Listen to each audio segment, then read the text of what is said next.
नमस्कार दोस्तों, राधे राधे, जय सिया राम। आज हम रीजनिंग के बहुत ही इम्पोर्टेंट टॉपिक इनइक्वालिटी सीखेंगे। इनइक्वालिटी सभी एग्ज़ाम पॉइंट ऑफ व्यू से बहुत ही इम्पोर्टेंट है। इस टॉपिक से क्वेश्चन 3 to 5 मार्क्स के आते हैं। मे बी ये दोनों के लिए इम्पोर्टेंट है, प्री के लिए एंड मेंस के लिए भी, राइट। प्री प्लस मेंस दोनों के लिए बहुत ही इम्पोर्टेंट टॉपिक माना जाता है। तो आज हम इनइक्वालिटी के कुछ बेसिक कंसेप्ट सीखेंगे, क्योंकि बिना बेसिक कंसेप्ट सीखे हम रीजनिंग कर तो लेंगे। सपोज़ अगर हम बार बार मॉक लगा रहे हैं या कुछ भी यहाँ वहाँ से प्रैक्टिस कर रहे हैं तो हम कुछ क्वेश्चंस को कर लेंगे, लेकिन जब तक हम जब तक कंसेप्ट की क्लियरिटी नहीं होगी तब तक हमको बड़े बड़े क्वेश्चन को डील करने में प्रॉब्लम हो सकती है। इसलिए सबसे पहली बात है, जब भी आप स्टडी स्टार्ट करें तो सब्जेक्टिव स्टडी ज़रूरी है। क्या ज़रूरी है? सब्जेक्टिव स्टडी, मतलब सब्जेक्टिव प्लस आपको टॉपिक वाइज स्टडी ज़रूरी है। Topic wise with detailed study बहुत ज़रूरी है। तो ऐसा नहीं हवाबाजी नहीं, हमको नहीं चलना है, हमको इनइक्वालिटी बेसिक कंसेप्ट के साथ साथ चलना है। तो वैसे इनइक्वालिटी में दो प्रकार के क्वेश्चंस होते हैं, है ना, दो प्रकार के। जैसे पहला इक्वेशन फॉर्म में होता है, इक्वेशन फॉर्म, ठीक है। सेकंड होता है हमारा coded form, right.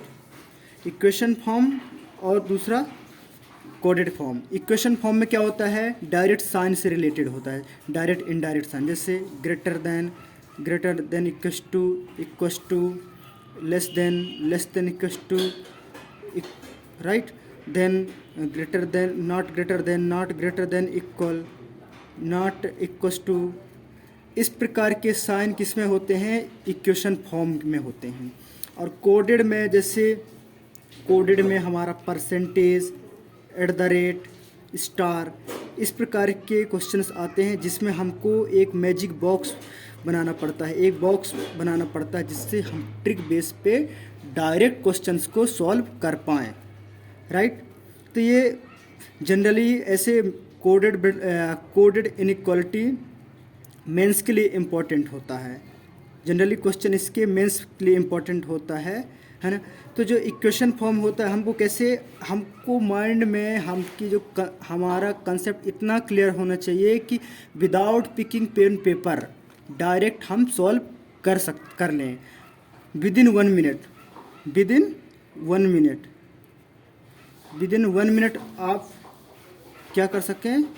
Within 1 minute में आप 5 के 5 क्वेश्चंस को सॉल्व कर पाएँ, राइट। आपको ऐसा कंसेप्ट डेवलप करना है। तो इनइक्वालिटी में चलिए बेसिक समझते हैं, कुछ बेसिक सी बातें कुछ समझते हैं। जैसे इनइक्वालिटी में क्या होता है, कैसा होता है?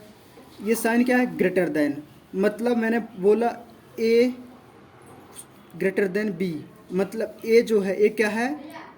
B से बड़ा है। A क्या है? B से बड़ा है। और मैंने बोला B लेस देन C, इसका मतलब क्या हुआ? जो B है वो C से छोटा है, मतलब यहाँ पे C बड़ा हो जाएगा, राइट। इस केस में अब थोड़ा कुछ बेसिक बातें, हमको क्या करना होता है इनइक्वालिटी में? इनइक्वालिटी का मतलब होता है असमानता, राइट। इनइक्वालिटी में हमको स्टेटमेंट दिया होता है,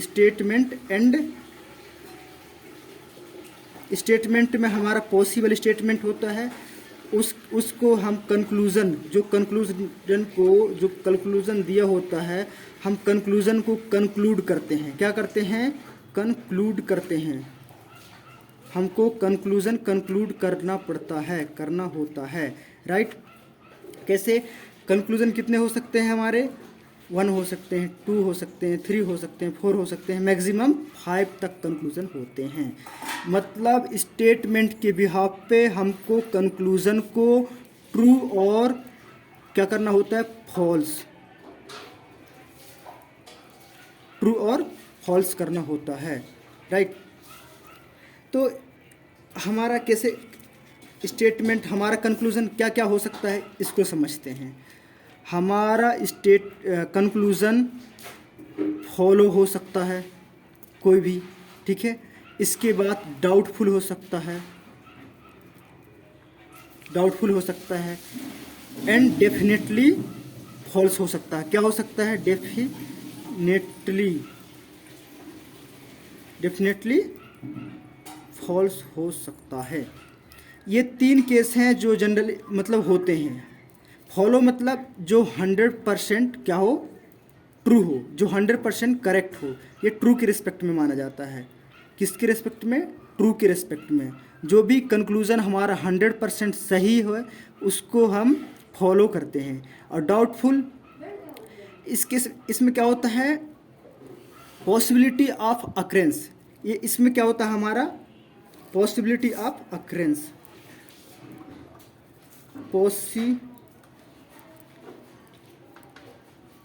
पॉसिबिलिटी ऑफ अक्रेंस,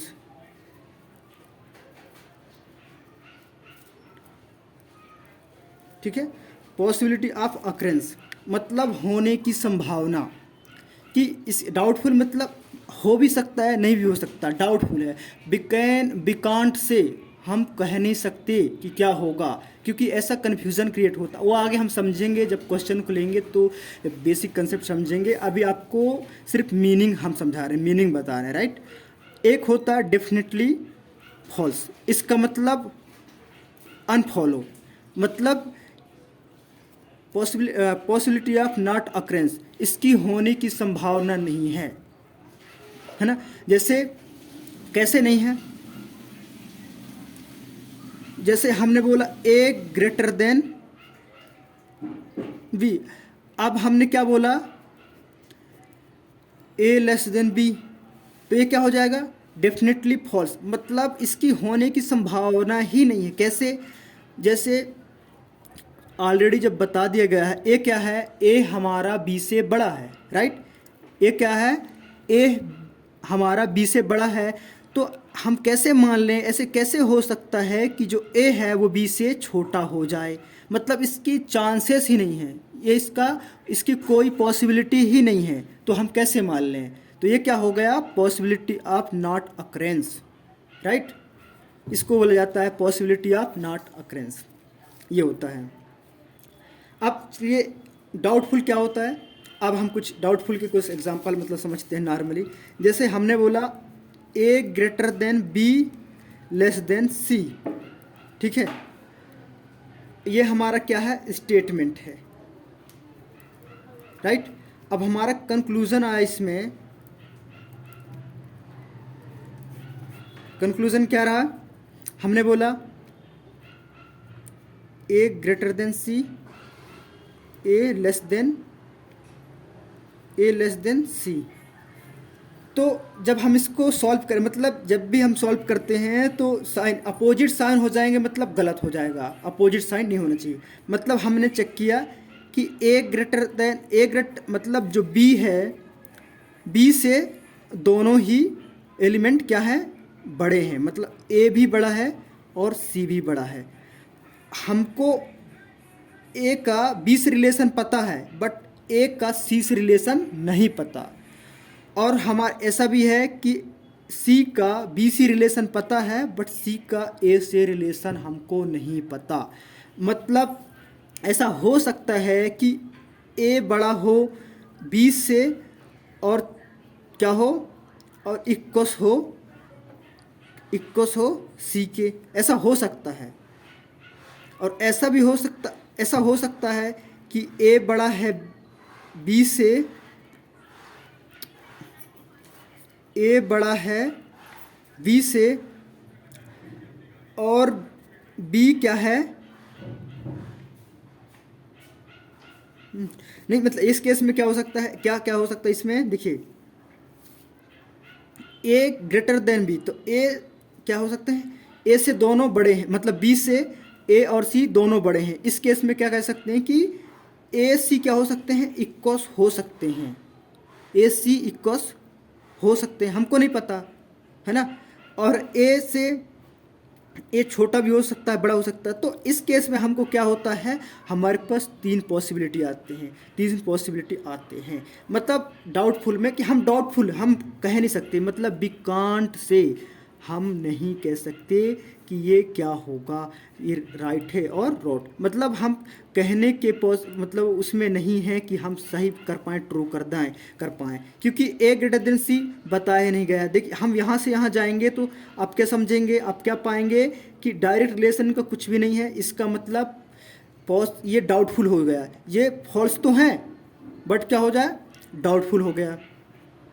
और ये भी फॉल्स है बट ये भी डायरेक्ट डाउटफुल हो गया, मतलब ये क्या है, ये डायरेक्ट डेफिनेटली फॉल्स नहीं है। अब मैं डायरेक्ट आपसे क्वेश्चन पूछूं कि which one is a does not follow, तो आप क्या बोलोगे, बोथ, आप क्या बोलोगे, both first and second does not follow. But मैंने बोला कि which one is a doubtful, तो आप कहोगे, क्या बोलोगे, both are doubtful conclusion, both are what, both are doubtful conclusion, right. ये हमारा क्या है, बेसिक है, और भी बेसिक बहुत है ना। और चलिए आगे क्लास में देखेंगे और भी। आज के लिए इतना ही, धन्यवाद।